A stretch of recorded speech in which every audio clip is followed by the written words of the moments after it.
So now we are going to learn about cellular respiration. Cellular respiration. It is one of the physiological activities which is carried out by body cells. Cellular respiration means the respiration takes place inside the cell, especially in cytoplasm and mitochondria. Especially in cytoplasm and mitochondria is called cellular respiration. Cellular respiration means the respiration takes place inside the cell, especially in cytoplasm and mitochondria of the cell is called cellular respiration. The cellular respiration can be classified into two types. They are aerobic respiration and anaerobic respiration. Aerobic respiration and anaerobic respiration. The aerobic respiration takes place in the presence of oxygen. In the presence of oxygen. Aerobic respiration takes place in the presence of oxygen, whereas anaerobic respiration takes place in the absence of oxygen. Anaerobic respiration takes place in the absence of oxygen. The anaerobic respiration, otherwise called as fermentation. Otherwise called as fermentation. Okay. The best example for anaerobic respiration is fermentation. The best example for anaerobic respiration is fermentation. Already we learned about the fermentation, right? In first lesson. Even in first lesson as well as in second lesson also we learned about the fermentation. Okay, fermentation is the type of anaerobic respiration. Fermentation is the type of anaerobic respiration which is carried out by the microorganisms like yeast and bacteria. Okay, then so aerobic respiration takes place in the presence of oxygen. Anaerobic respiration takes place in the absence of oxygen, without oxygen. They can carry out without oxygen. Okay. Then here the glucose is completely oxidized.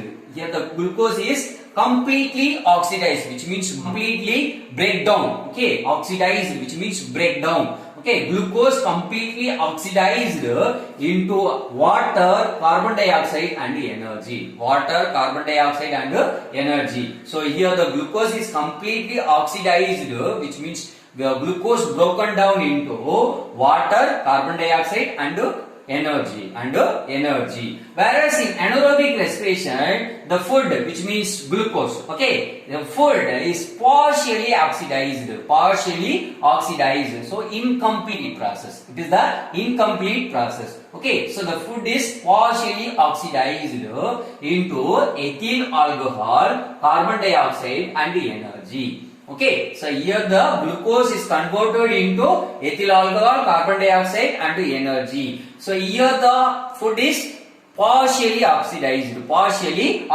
which means incomplete process. It is the incomplete respiration process. It is the incomplete respiration process. Then they release large amount of energy. When aerobic respiration, the organism release more energy. Okay, large amount of energy. When compared to the anaerobic respiration, 19 times. Okay, 19 times more. Okay, they release 19 times more energy when compared to the anaerobic respiration.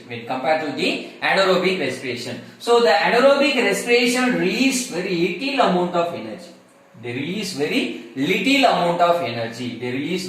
little amount of energy. So each glucose, so how much energy it will produce means each glucose will broken down into release 38 ATP, which means energy. Okay, they release energy in the form of ATP. So one glucose produce 38 ATP. One glucose produce 38 ATP. Whereas in anaerobic respiration, one glucose produce 2 ATP only. So that's why they release very little amount of energy. Okay, they release very little amount of energy. So it is 19 times. Whereas in aerobic respiration, 19 times more. So 19 into 2. Okay, the 2 ATP only produced in anaerobic respiration. So 19 into 2 is equal to 38. Okay, 19 into 2 is equal to 38. So 19 times more than the anaerobic respiration. So it released 38 ATP per glucose. It released 2 ATP per glucose. Okay, then the aerobic respiration can carried out by all the higher organism. Okay, all the higher organism respire aerobically, which means in presence of oxygen. Okay, they inhale oxygen and release carbon dioxide. They inhale oxygen and release carbon dioxide. So they respire in the presence of oxygen, which means aerobic respiration. So all the higher organisms respire aerobically. Okay, so whereas in anaerobic respiration, it occurs in the microorganism like yeast and bacteria. Yeast and bacteria. So yeast will undergo anaerobic respiration and convert glucose into ethyl alcohol. Convert glucose into ethyl alcohol. Whereas bacteria, they convert glucose into lactic acid. Okay, if the lactose sugar, if the sugar is lactose means it will convert into lactic acid. It will convert into lactic acid. Okay, it will convert into lactic acid. It is also the fermentation process because there is no oxygen utilized. Okay, they will not utilize the oxygen for the respiration. Hence, it is called as anaerobic respiration. Okay, the equation for the aerobic respiration. So glucose, which means food, they respire in the presence of oxygen. The glucose in the presence of oxygen, they release carbon dioxide, water and energy. Okay, carbon dioxide, water and energy. So glucose, the chemical formula for glucose, C6H12O6. C6H12O6 for the glucose. Oxygen, you know very well, O2. Okay, so it will break down. The glucose will break down in the presence of oxygen into carbon dioxide, water and energy. How much energy it will release?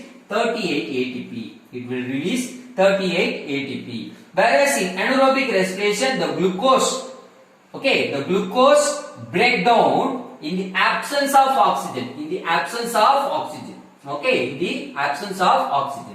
Okay, glucose will break down into ethyl alcohol and carbon dioxide in the absence of oxygen. In the absence of oxygen. So glucose break down into ethyl alcohol and carbon dioxide and release energy. And release energy. How much energy it will produce? 2 ATP per glucose. Okay, it will produce only 2 ATP. It will produce only 2 ATP. Okay, so aerobic respiration takes place in the presence of oxygen. Anaerobic respiration takes place in the absence of oxygen. Aerobic respiration release more energy, so 38 ATP per glucose. And glucose produce 38 ATP, whereas in anaerobic respiration, one glucose will produce 2 ATP. So when compared to the anaerobic respiration, the aerobic respiration release 19 times more energy. Okay, so the aerobic respiration takes place higher organism. Okay, it takes place in the higher organism, whereas anaerobic respiration takes place in the lower organisms like microorganisms like yeast and bacteria. So now we are going to learn about metabolism as one of the physiological process. Okay, so metabolism. Okay, so here metabolism, it is the sum of chemical reaction. It is the sum of chemical reaction. It is the sum of chemical reaction.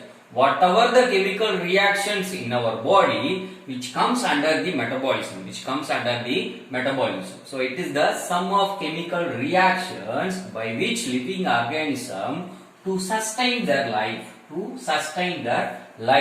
So the living organisms carried out the metabolic activities to sustain their life.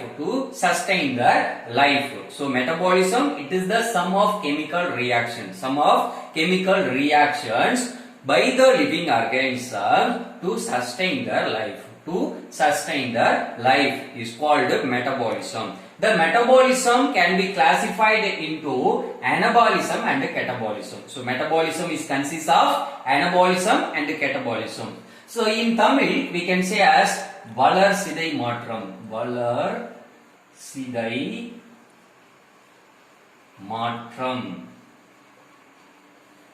Okay, Valarsidai Matram. So here Valar, which means growth. Okay, Valar, which means growth. The anabolism. It is the anabolism. Okay, anabolism. Sidai, which means breaking down. Okay, which means collapse. So it is the catabolism. Okay, catabolism. Okay, so anabolism plus catabolism is equal to metabolism. Anabolism plus catabolism is equal to metabolism. So it is the sum of chemical reaction. It is the sum of chemical reaction. Okay, anabolism and catabolism. So anabolism, it is the constructive, which means growth.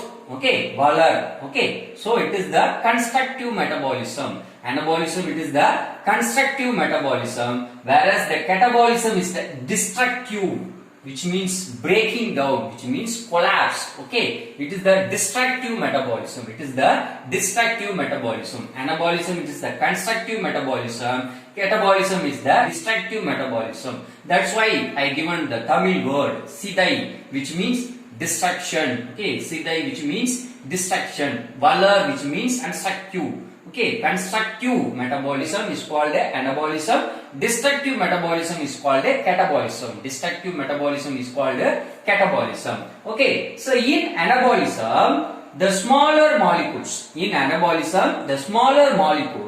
are changed into larger or more complex molecules, like carbohydrate, fat and protein. Okay, they are the complex molecules. They are the complex molecules which are formed from the smaller molecules. So in anabolism, the smaller molecules, they combine together and they form the larger molecules or more complex molecules. Whereas in catabolism, the larger molecules will break down. Okay, the larger molecules break down into smaller molecules to release energy. For example, carbohydrate. Carbohydrate is a larger molecule, will break down into glucose. Which is smaller, smaller than the carbohydrate. Okay, so here the carbohydrate will break down into glucose, then the glucose will break down into carbon dioxide and water. Okay, carbohydrate will break down into glucose, then the glucose break down into carbon dioxide and water. Okay, they are smaller molecules. Okay, so here larger molecules break down into smaller molecules to release energy. Okay, so the end product of catabolism is energy. So whereas in anabolism, the smaller molecules, they combine together, they form a larger molecules, right? More complex molecules. Thus molecules will support, okay, the larger molecules will support the growth of new cells. For example, carbohydrate. If the cells make carbohydrate, it gives food. It acts as the food for the cell. For example, protein, which is responsible for the growth. Okay, so proteins will support to the growth of the cells and storage of energy. So here carbohydrate will store as the energy. For the future use. Most of the plants will store the energy, will store the food in the form of carbohydrate. Most of the plants will store the food in the form of carbohydrate, for the future use, even for the reproduction. For example, potato. Okay, they store food in the tubers. By this they can reproduce. Okay, so it stores the food for the young ones in the tubers. So here the end product of the anabolism will support for the growth of the new cells as well as storage of energy for the future use. Whereas in catabolism, they release energy, right? Okay, they release energy. This energy will provide fuel for the anabolism. Okay, fuel for the anabolism. For the anabolism, the catabolism provide energy. For the anabolism activity, the catabolism provide the energy. So will act as fuel. For the anabolism. So without catabolism, the anabolism will not done. Okay, so this energy provide a fuel for the anabolism. Fuel for the anabolism. Apart from that, it give heat to the body. It give heat to the body to maintain the temperature of the body. To maintain the temperature of the body. Apart from that, it responsible for the movement. Apart from that, it responsible for the movement. Okay, movement of body parts. We need energy for the movement, right? We need energy for the movement. The energy is given by the catabolic activities. The energy given by the catabolic activities. Okay, so movement of the body parts. Movement of the body parts. Then example for anabolic activities. The example for anabolism. Here the glucose. Here the glucose convert into glycogen. Convert into glycogen. So here the glucose considered as the smaller molecules will convert into glycogen. So more glucose will combine together and they form glycogen. And they form glycogen and store it as the food. Okay, and store it as the food for the future use. So in our body, so in human being, the storage product is glycogen. The storage product is glycogen. For example, if we take carbohydrate, for example, potato. If we take a potato which contain carbohydrate means it will break down into glucose. It will break down into glucose.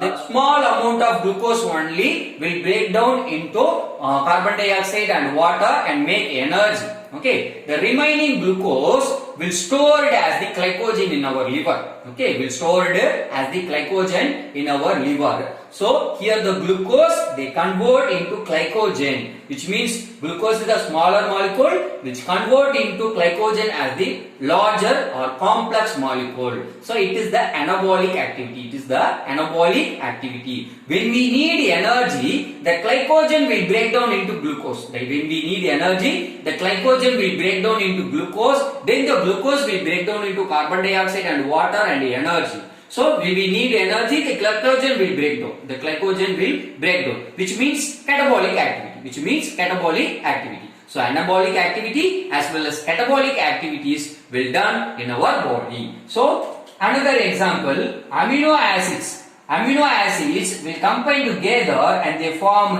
enzymes, hormones and protein. Enzymes, hormones and protein. For example, so it is the amino acid. Consider it is the amino acid molecules. Okay. So it undergoes the anabolic activity. It undergoes the anabolic activity and they form a protein. And they form a protein as the chain-like structure. Okay, as the chain-like structure. Okay, it is the protein. It is the protein. Okay, it is the protein.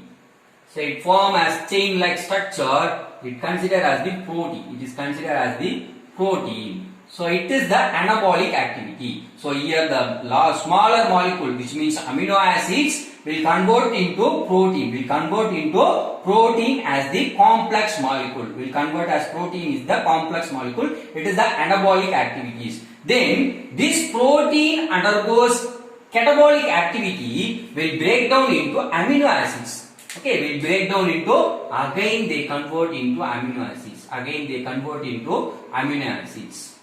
Okay, again it will convert into amino acids. So it is considered as the anabolic activity. It is considered as the catabolic activity. It is considered as the catabolic activity. So it is the constructive process. It is the constructive process. It is the destructive process. Because the chain-like structure has destructed into smaller molecules. Destructed into smaller molecules. So it is the catabolic activity. Then fatty acids they convert into cholesterol or other steroid or other steroids.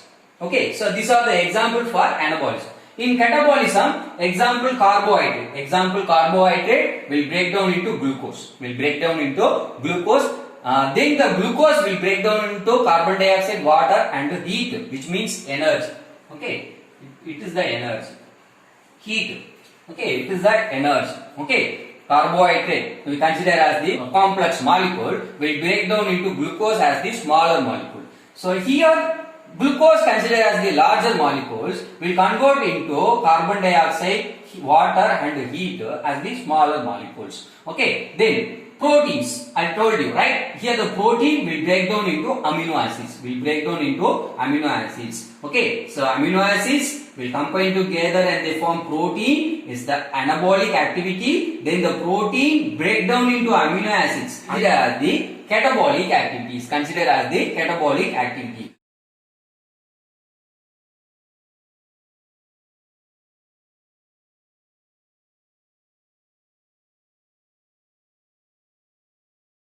So simple example. If you have the 10 rupee note, okay, 10 rupee note means. So if you change as coins for 10 rupees, it is the catabolic activity.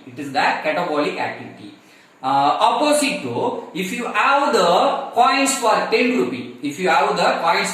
rupee, then you change as note of the 10 rupee. Okay, if you change as note as the 10 rupee, it is the anabolic activity. So the note break down into coins. Here the note convert into coins. Okay, as the changes. Okay, so it is the catabolic activity. Then the coins convert into note. It is the anabolic activity. The repeated anabolism and catabolism activities are responsible for maintaining the homeostasis of the body to sustain the life. For to sustain our life, the metabolic activities have to done. The repeated reaction, anabolism, catabolism. The repeated reaction will help to maintain the homeostasis of the body to sustain the life. Apart from that, these metabolic activities are also responsible for growth, development and movement. Okay, For example, movement, we need energy. How we get energy? By the breakdown of glucose. So it is the catabolic activity. Then growth. For the growth we need protein. How we get protein? The amino acids will combine together and they form protein. It is the anabolic reaction. So anabolism and catabolism. Chemical reaction in our body, it may be the anabolism or catabolism. So these metabolic activities are responsible for the growth, development, movement, and apart from that, repair the body cells and tissues also.